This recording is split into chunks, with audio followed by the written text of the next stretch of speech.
করব মুসুর ডালের বড়া। তো তার জন্য এখানে খানিকটা মুসুর ডাল আমি সকালবেলায় ধুয়ে ভালো করে পরিষ্কার করে ধুয়ে ভিজিয়ে রেখেছিলাম। সেই সাথে খানিকটা চিংড়ি মাছও সরিয়ে রেখেছিলাম। মুসুর ডাল আর চিংড়ি মাছ দিয়ে একটা বড়া তৈরি করব। তো সেই জন্য প্রথমে আমি ডালটাকে বেটে নেব। তো মুসুর ডালটাকে আমি বেটে নিলাম, সেই সাথে চিংড়ি মাছটাকেও এরকম ছোটো টুকরো করে নিয়েছি। আর সেই সাথে লাগছে আমার কি দিলাম খানিকটা আদা গ্রেট করা, দিলাম কয়েকটা কাঁচা লঙ্কা কুচি, আর দিলাম একটু রসুন কুচি, দিলাম ছোট একটা পেঁয়াজ কুচিয়ে, দিলাম পরিমাণ মতো একটু নুন। এখন আমি সব কিছু মেশানো হয়ে গেছে, এখন আমি একটু হাত দিয়ে ভালো করে ফেটিয়ে নেব।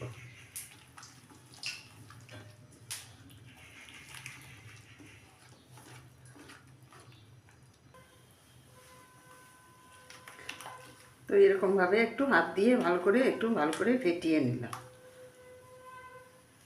তো তেল গরম হয়ে গেছে, এখন আমি তেলে দিয়ে দেব।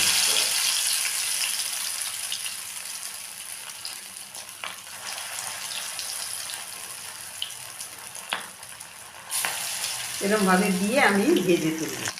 এই অবস্থায় আমি গ্যাসের ফ্লেমটাকে একদম লো করে দিয়েছি। একটা সাইড হয়ে গেছে, তো আমি আরেকটা সাইড উল্টে দিলাম।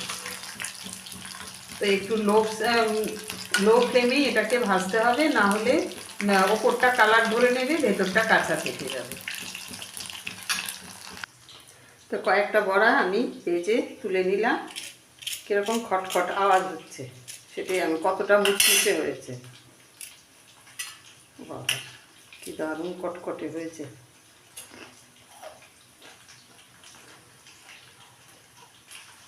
তো এরকমভাবে সবগুলো বড়া আমি ভেজে তুলে নেব। তো এই রকম একটা বড়া রেসিপি যদি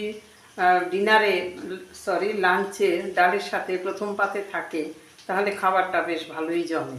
বা সেই সাথে শুধু তাই নয়, এটা বিকেলে চায়ের স্ন্যাক্সের সাথেও এটা খাওয়া যায়। তো আজ এই পর্যন্তই, আবার নেক্সট কোনো রেসিপি নিয়ে কথা বলবো। সবাই ভালো থাকবেন, সুস্থ থাকবেন।